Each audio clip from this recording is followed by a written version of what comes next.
Bien, hermanos, abramos nuestras Biblias en primera de Pedro, capítulo 3, versículo 8 en adelante. Primera de Pedro, capítulo 3, versículo 8 en adelante.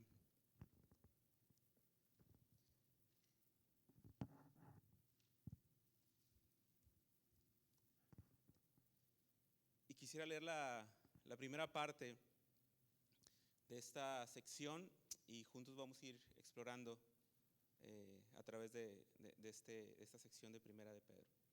Permítanme leer del 8 al 12. Dice la palabra del Señor: en conclusión, sean todos de un mismo sentir, compasivos, fraternales, misericordiosos y de un espíritu humilde, no devolviendo mal por mal o insulto por insulto, sino más bien bendiciendo, porque fueron llamados con el propósito de heredar bendición.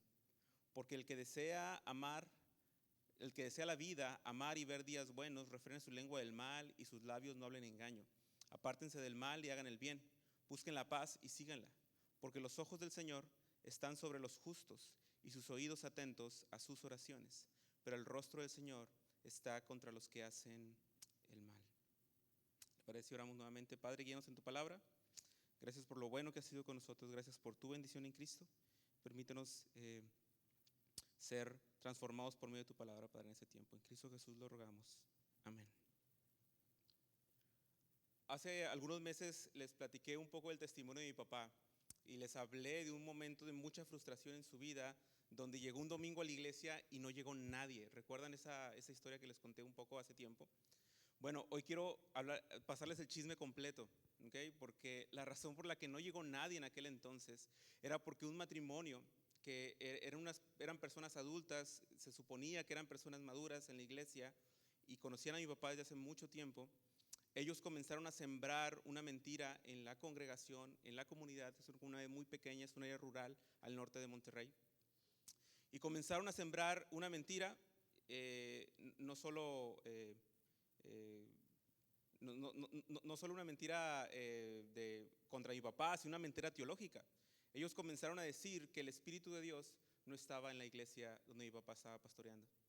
Comenzaron a decir fuertemente que el Espíritu de Dios no estaba en esta congregación, porque esta congregación experimentaba situaciones de aspectos sobrenaturales en cuanto al Espíritu, en cuanto a apariciones, en cuanto a visiones y en cuanto a lenguas. Y esto comenzó a permearse en muchos miembros de la iglesia. Y fue tan duro este golpe que muchos de la iglesia dejaron de asistir y este matrimonio se llevó a gran parte de las personas a otro lugar para reunirse. La iglesia se vació por esta murmuración, aunque parezca increíble. Y todo el problema giraba en que el Espíritu de Dios no estaba en ese lugar. ¿Sabes? En ese tiempo, yo recuerdo, tal vez tenía unos 8 o 9 años, 10 años tal vez. Y en todo ese tiempo nunca escuché a mi papá quejarse contra estas personas. Yo sabía lo que pasaba, los acompañaba para todos lados. Escuchaba las pláticas que tenía mi papá con mi mamá sobre el tema. Sé toda la historia porque la escuché de mi papá y mamá conversar. Y realmente recuerdo en esta época mi papá se ha convertido para mí en el ejemplo más grande que tengo de una persona piadosa y que ha aprendido a depender del Señor. Y cuando digo esto, no lo digo diciendo que nunca pecó, que nunca se equivocó. Claro que se equivocó. Pero realmente recuerdo esta temporada, esta época de mi papá confiando en el Señor, pero a la vez sufriendo, a la vez entristecido, a la vez en depresión, pero confiando en la obra del Señor. Cuando vamos a la palabra y entendemos el contexto de la carta que estamos hablando, nos damos cuenta por versículos más atrás que la iglesia a la que Pedro le está escribiendo estaba siendo calumniada por los malhechores. Y Pedro comienza a decirles: oigan, tienen que mantener una conducta irreprochable ante ellos para que las cosas por las que los calumnian finalmente caigan por su propio peso y no sean tomadas en cuenta y sean avergonzados incluso por lo que hablaron y dijeron mal contra ustedes. Y en esta sección Pedro está cerrando una sección importante que ha venido desde el capítulo 2 y ahorita lo vamos a ver. Pero la idea central de este texto en la que quiero que meditemos juntos es la siguiente: hermanos, hagamos el bien aun si tenemos que sufrir, porque nuestro Señor sufrió injustamente para salvarnos. Lo repito, hermanos, hagamos el bien aun si tenemos que sufrir, porque nuestro Señor sufrió injustamente para salvarnos. Y mira lo que dice el versículo 8. Me gusta porque la palabra con la que empieza es en conclusión. ¿En conclusión a qué? A lo que he venido diciendo desde el 2:11. En el 2:11 dice: amados, les ruego como extranjeros y peregrinos que se abstengan de las pasiones carnales que combaten contra el alma. Mantengan entre los gentiles una conducta irreprochable, a fin de que en aquello que les calumnian como malhechores, ellos por razón de las buenas obras de ustedes, al considerarlas, glorifiquen a Dios en el día de la visitación. Es interesante porque Pablo va a comenzar esta sección diciendo: los están calumniando, lo sé, y la forma en la que vamos a contrarrestar eso es con buena conducta. Y la forma en la que esta buena conducta se aplica, ya lo predicó Michael, y también lo predicó Roberto en las últimas 2 semanas, y es en esta sujeción hacia las autoridades, hacia los amos, y esta sujeción de las esposas y los maridos. Y comienza Pedro a explicar en varias áreas de la vida la sujeción que debe tener un cristiano amorosa hacia las autoridades. Y es interesante porque en cada una de ellas, Pedro dice, traigo a Pablo en la mente. Pedro nos dice en cada una de las secciones que nuestra sujeción glorifica a Dios, agrada a Dios. Fíjense lo que dice el 2:15. El 2:15 dice: porque esta es la voluntad de Dios, que haciendo el bien, ustedes hagan enmudecer la ignorancia de los hombres insensatos. El 2:19: porque esto haya gracia, si por causa de la conciencia ante Dios alguien sobrelleva penalidades sufriendo injustamente. Pues qué mérito hay si cuando ustedes pecan y son tratados con severidad lo soportan con paciencia. Pero si cuando hacen lo bueno sufren por ello y lo soportan con paciencia, esto haya gracia delante de Dios. Y en el 3:4 le dice a las mujeres que sino que sea la que procede de lo íntimo del corazón, como el adorno incorruptible de un espíritu tierno y sereno, lo cual es precioso delante de Dios. En todas estas expresiones, Pedro le está diciendo a la iglesia su sujeción a la autoridad, su sufrimiento ante las cosas injustas es precioso ante Dios, es valioso ante Dios. Y esta es la idea de Pedro. Si queremos realmente enternecer el corazón de Dios, agradar el corazón de Dios, es este aspecto cuando yo vivimos en este sentir de sujeción ante la autoridad. Es cuando usted y yo vivimos en este sentir de ser compasivos, fraternales, misericordiosos y de un espíritu humilde. Cuando Dios, creo que se emociona con nosotros y nos levanta el dedo como diciendo bien hecho, es cuando no cedemos ante el deseo carnal de defendernos, no cedemos ante el deseo carnal de demandar nuestros derechos y pelear y luchar, sino que con un espíritu humilde decimos, ok. Y recuerdo tanto a mi papá con este versículo. Papá podía ir y hacer una guerra contra estas personas, y papá lo que decidió fue ser compasivo, fraternal, misericordioso y realmente un espíritu humilde. Mi mamá sí estaba enojada, les cuento. Mamá sí quería ejecutarlos, pero papá se mantuvo tranquilo, no devolviendo mal por mal, dice la palabra, o insulto por insulto, sino más bien bendiciendo, porque fueron llamados con el propósito de dar bendición. Y esto es maravilloso. La identidad que tiene el pueblo de Dios, lo que Pedro le está recordando a ese pueblo es: ustedes manténganse humildes, compasivos, porque esta es su naturaleza ante Dios. Ante las calumnias, ante todo esto que puede estar pasando, mantengan este espíritu, este sentir. Y es interesante porque las acciones de las que nos está hablando Pedro no tienen que ver con acciones pragmáticas como vayan a la iglesia, hagan esto, lleven despensas a algún lado, enseñan a los niños de tal lado para que muestren que son hijos de Dios. Eso cualquiera lo puede hacer. De hecho, la sociedad o el gobierno que no es creyente lleva ayuda muchas veces a muchos lugares. Y no estoy diciendo que no lo hagamos, si está en nuestro camino a hacerlo, hagámoslo. Pero las acciones a las que está llamando Pedro a la iglesia a actuar son acciones internas, ¿se dieron cuenta? Compasivos, fraternales, misericordiosos, espíritu humilde. Pedro se está refiriendo a nuestro hombre interior, a nuestra vida interior, a lo que sentimos, a lo que hacemos y por qué lo hacemos.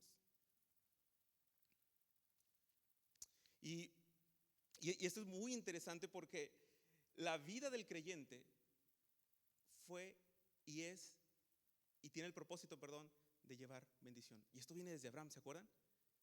Abraham le dijo: al quien te bendiga será bendito y el que te maldiga será maldecido, ¿no?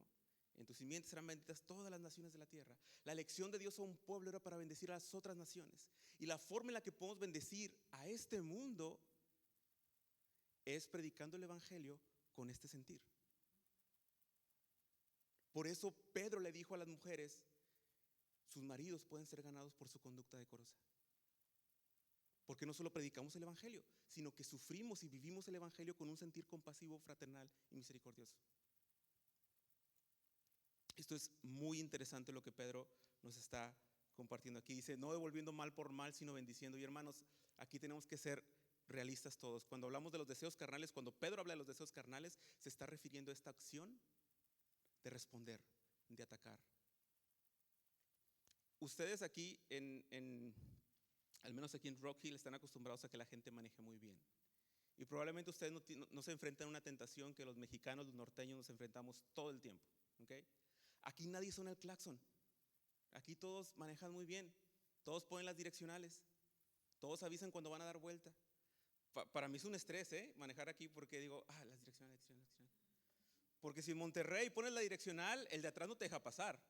Si le avisas lo que vas a hacer, no te va a ir bien manejando. No tienes que avisar lo que vas a hacer para poder manejar bien en Monterrey. Pero en Monterrey, si tú vas un día, y espero que vayas a visitarme, te vas a dar cuenta que el tráfico es un caos. Y la gente está molesta todo el tiempo. Hay gente que sale por la ventana diciendo, quítate, eres una abuelita, estás manejando mal, y alguien le está pitando para que avance, y el otro dice, pues bríncame a ver cómo le haces, y la gente se está peleando todo el tiempo en el tráfico. Es una locura. Es una locura. Yo no me di cuenta que éramos así hasta que llegué aquí y dije, mira, aquí nadie se pelea en el tráfico, están todos felices. Bueno, hermanos, estar en el tráfico de la Ciudad de México, de Monterrey, realmente hace que quieras devolver mal por mal. Hace que de repente te salga aquí, alguien te dijo una grosería, te enojas y quieres adelantarte y cerrarlo también. Ese es el diario de vivir en Monterrey. Y aunque es algo muy chistoso, algo muy mínimo tal vez, lo que quiero decir es que esas acciones y esas cosas que yo he sentido como ser humano, estoy seguro que tú las has sentido en otro lado, y en otro momento, y en otra situación, porque somos seres humanos y queremos devolver mal por mal. Queremos insultar a los que nos insultan. Y Pedro está recordando a la iglesia, ante la calumnia, ustedes hagan el bien, porque han sido heredados para recibir bendición y para ser de bendición. Fíjense lo que dice el Salmo que está citando aquí, el Salmo 34. El que desea la vida, amar y ver días buenos, refrene su lengua del mal y sus labios no hablen engaño. Apártense del mal y hagan el bien, busquen la paz y síguenla, porque los ojos del Señor están sobre los justos y sus oídos atentos a sus oraciones, pero el rostro del Señor está contra los que hacen mal. La razón por la que Pedro les está recordando este Salmo al pueblo de Dios es porque quien está juzgando sus vidas, quien sabe si se portan bien o si se portan mal, no es Santa Claus, es el Señor omnisciente, juez de todo lo que existe, juez de todas las cosas. Y cuando tú y yo sentimos cosas incorrectas, quien las está juzgando probablemente no son los de al lado, porque los de al lado no podemos ver las intenciones de los demás, sino es el Señor que juzga los corazones, que sondea los corazones. Y está diciendo, el rostro del Señor está contra los que hacen el mal. Estoy seguro que con lo que conoces de Dios, estoy segurísimo que no quieres a Dios en tu contra, ¿cierto? Sabemos cómo Dios actúa, sabemos lo que Dios hace, estoy seguro que no quieres a Dios en tu contra. Ha habido veces que cuando siento cosas inadecuadas, de repente digo, Señor, perdón, no quiero anidar esto en mi corazón, porque sé que eres un Dios que me ama y que me disciplina. Y la disciplina de Dios duele muchas veces, ¿cierto? Y digo, no quiero a Dios en mi contra. No quiero a Dios en mi contra. Y Pedro les está recordando a esta iglesia, ustedes hagan el bien porque tienen el propósito de heredar bendición. Y es una bendición que vemos desde el capítulo 1. Una bendición que viene cuando Cristo regrese. Dice, hermanos, bendito sea el Dios y Padre nuestro Señor Jesucristo, quien según su gran misericordia nos ha hecho nacer de nuevo una esperanza viva mediante la resurrección de Jesucristo de entre los muertos, para obtener una herencia incorruptible, inmaculada y que no se marchitará, reservada en los cielos para ustedes. Hermanos, tenemos una herencia maravillosa cuando Cristo regrese. Y hay cosas preparadas para nosotros maravillosas para nosotros cuando Cristo regrese. Y es como si Pedro les estuviera recordando a la iglesia, los sufrimientos, las calumnias, todo esto, hagan el bien ustedes, porque Dios tiene algo bueno para ustedes. Pórtense bien porque Dios tiene algo bueno para ustedes.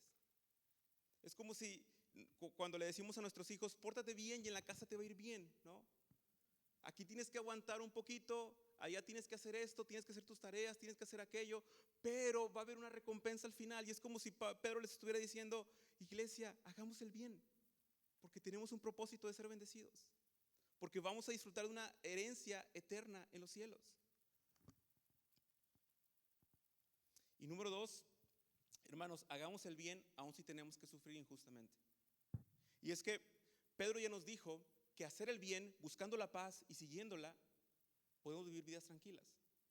Y creo que es una aspiración que debemos de tener todos los creyentes. A medida de nuestras fuerzas y nuestras capacidades, vivir una vida tranquila, sin problemas con nadie, sin pleitos con nadie, en paz con todos en cuanto sea posible. Y de esa manera podemos disfrutar de la vida. Eso no está mal, está bien. De hecho, debemos de buscarlo, vivir en paz, vivir tranquilos, sin tanto problema. Sin embargo, aunque vivamos de esa manera, aunque busquemos la paz, hay veces que vamos a sufrir injustamente. Y dice Pedro, ¿y quién les podrá hacer daño a ustedes si demuestran tener celo por lo bueno?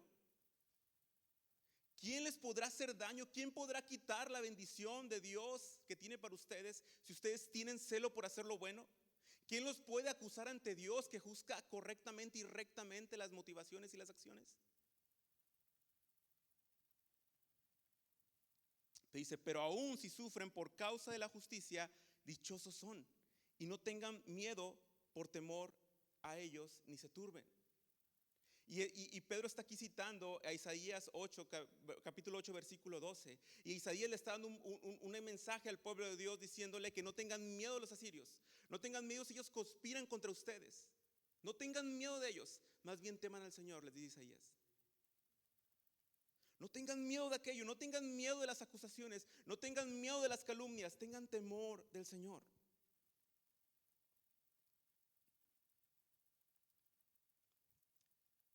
Cuando sabemos que alguien está haciendo algo contra nosotros o que está hablando mal de nosotros, es natural estresarse, molestarse y preocuparse. ¿Has estado en esa posición? Yo sí. Se entera que alguien dijo algo, dijo un chisme, y sentimos como del cuerpo nos sube un calor, ¿verdad? Así como, ¿no? Que nos gustaría no sentirlo, pero somos humanos y somos pecadores y sentimos eso. Y después comienza a haber preocupación, comienza a haber temor sobre nuestra vida. Y Pedro les dice, ante todos esos que los calumnian, tranquilos, no tengan temor de ellos. No tengan temor de ellos. Fíjate lo que dice, sino santifiquen a Cristo como Señor en sus corazones. Esa expresión es maravillosa porque Pedro les está diciendo, en lugar de molestarse, en lugar de temer a estas personas, cuando los calumnien, cuando sufran por hacer lo correcto, por sentir lo correcto, por vivir adecuadamente el evangelio, lo que tenemos que hacer es glorificar a Cristo. No es preguntarnos por qué me pasa esto a mí, por qué si yo he sido un buen cristiano, por qué si yo apoyo mucho a la iglesia, por qué si yo siempre hago lo bueno, por qué me pasa esto a mí. Cuando sufrimos por hacer lo correcto, por vivir el evangelio correctamente, la recomendación de Pablo, la exhortación de Pedro es glorifiquen a Cristo, santifiquen a Cristo, adoren a Cristo por eso que está pasando. Y es complicadísimo, porque yo digo, ok, puedo no enojarme, puedo no preocuparme, puedo intentar lidiar con todo lo que estoy sintiendo adentro, pero el mandato del Señor no se queda ahí, el mandato del Señor sigue y dice, glorifiquen a Cristo, adoren a Cristo, alaben a Cristo en medio del sufrimiento injusto. Y después dice, prepárense para presentar defensa y razón de la esperanza que tienen. No es que Pedro nos está exhortando a vivir una vida de sufrimiento ilógico o irracional. ¿Habrá tiempo para defendernos? Sí habrá tiempo para defendernos. En toda la carta, en todo el libro de Hechos, el pastor Víctor nos ha predicado sobre todas estas escenas donde Pedro fue acusado, donde Pablo fue acusado injustamente todo el tiempo, y Pablo siempre pudo defenderse apropiadamente, con mansedumbre, ¿no? Hasta lo bofetearon una vez por haber dicho algo y él se retractó y dijo, perdón, ¿no? Sí va a haber tiempo para defendernos. No está diciendo que seamos personas cobardes, sin convicciones, dejadas, como decimos en México. No, para nada, esa no es la recomendación. Nos está diciendo que somos personas con convicciones firmes, con el temor del Señor, y que si un día nos toca sufrir por nuestras convicciones y por hacer el bien, estemos listos para preparar defensa y para explicar por qué aceptamos ese sufrimiento, por la esperanza que tenemos en Cristo, que Él va a regresar.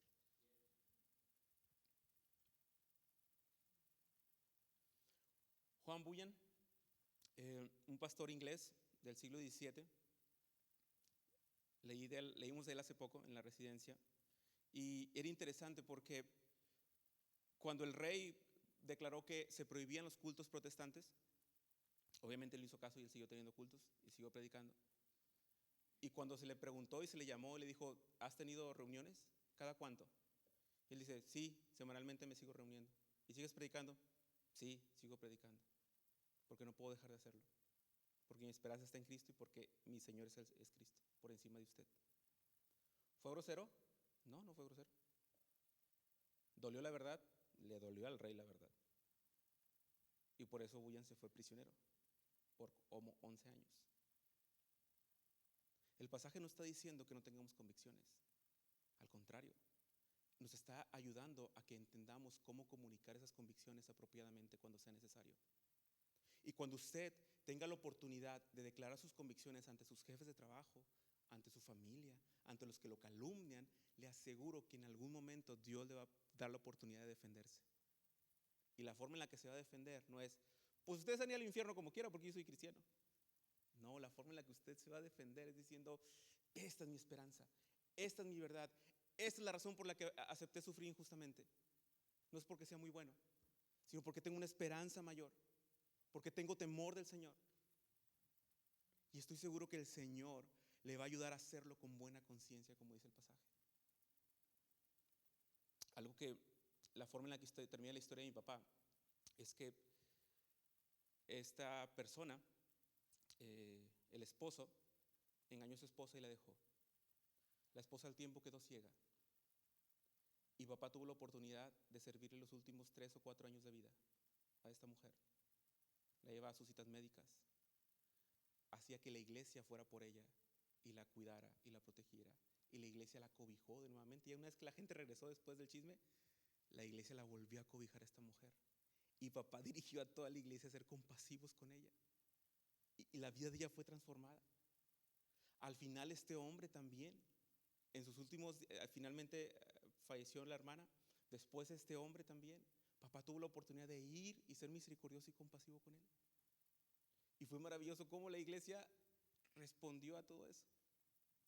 Dios nos dará momentos para defendernos, pero la forma en la que nos vamos a defender es con misericordia, es con compasión, es con amor y es con el evangelio.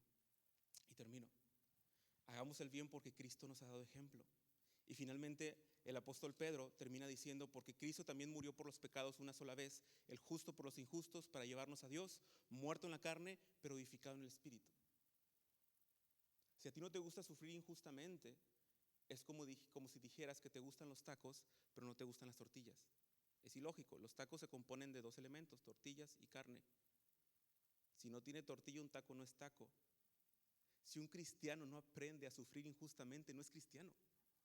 Porque nuestra esperanza proviene de un hombre experimentado en quebrantos.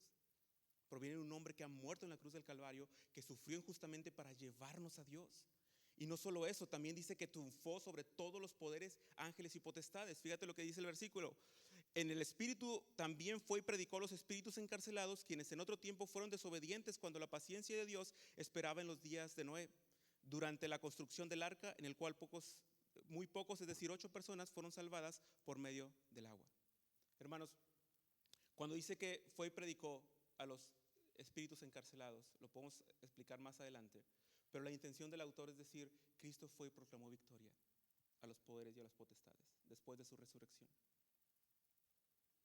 Cristo, sufriendo injustamente, venciendo en la cruz del Calvario, después fue y proclamó victoria a las potestades. A esas potestades que desde el tiempo de Noé estaban haciendo estragos en la maldad de las personas. Finalmente Cristo las venció. Cristo fue edificado. Cristo fue honrado por Dios por su sacrificio. Y dice que estas personas, 8 personas fueron salvadas por el agua. Aquellas personas sufrieron tal vez de la misma manera injustamente que estas personas. 100 años construyendo un arca, 100 años de la gente burlándose de Noé tal vez, y Noé y su familia siendo justos, Noé y su familia siendo obedientes al llamado de Dios. De la misma manera, esta iglesia tenía que aprender a vivir en el sufrimiento injusto, sabiendo que aunque somos pocos, el Señor está con nosotros. El Señor está de nuestro lado. Dice que a través del bautismo hemos sido salvados. Bueno, ahora los salva a ustedes, no quitando la suciedad de la carne, sino como una petición a Dios de buena conciencia. Es decir, está diciendo que el bautismo por el cual tú y yo fuimos bautizados no es que nos quite el pecado, sino que nos declara con una limpia conciencia que creemos en Dios y que nos identificamos con Cristo y sus sufrimientos. Y por eso estamos aquí juntos, por eso nos bautizamos, porque pertenecemos a una comunidad que se identifica con Cristo, que se identifica con sus sufrimientos y que se identifica con la victoria de Cristo en la cruz del Calvario. De esta manera, la gente y Noé de aquel tiempo es un ejemplo también para nosotros. Pero dice que finalmente, mediante esto, Jesucristo, quien está a la diestra de Dios, habiendo subido al cielo después de que le habían sido sometidos ángeles, autoridades y potestades, Él ahora está reinando con poder. Él ahora está juzgando a la iglesia y está juzgando a este mundo.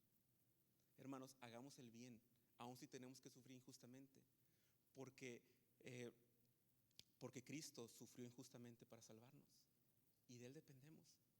Meditemos en nuestras motivaciones, meditemos en nuestras acciones y démonos cuenta que Cristo es quien ha sufrió injustamente por el pecado, por los pecadores, pero Cristo también es el que ha triunfado.